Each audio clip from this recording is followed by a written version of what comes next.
والنازعات غرقا والناشطات نشطا والسابحات سبحا فالسابقات سبقا فالمدبرات أمرا يوم ترجف الراجفة تتبعها الرادفة قلوب يومئذ واجفة أبصارها خاشعة يقولون أئنا لمردودون في الحافرة أئذا كنا عظاما نخرة قالوا تلك إذا كرة خاسرة فإنما هي زجرة واحدة فإذا هم بالساهرة هل أتاك حديث موسى إذ ناداه ربه بالواد المقدس طوى اذهب إلى فرعون إنه طغى فقل هل لك إلى أن تزكى وأهديك إلى ربك فتخشى فأراه الآية الكبرى فكذب وعصى ثم أدبر يسعى فحشر فنادى فقال أنا ربكم الأعلى فأخذه الله نكال الآخرة والأولى إن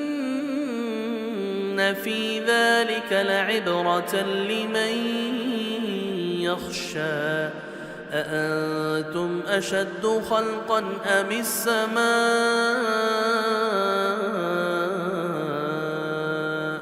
بناها رفع سمكها فسواها وأغطش ليلها وأخرج ضحاها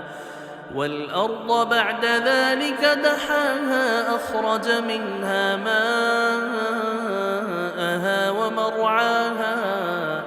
والجبال أرساها متاعا لكم ولأنعامكم فإذا جاءت الطامة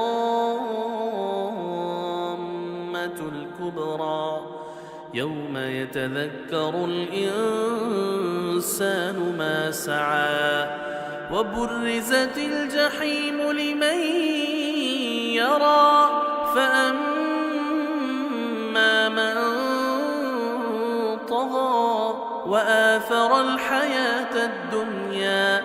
فإن الجحيم هي المأوى وأما من خاف مقام ربه ونهى النفس عن الهوى فإن الجنة هي المأوى يسألونك عن الساعة أيان مرساها فيم أنت من ذكراها إلى ربك منتهاها إنما أنت منذر من يخشاها كأنهم يوم يرونها لم يلبثوا إلا عشية أو ضحاها.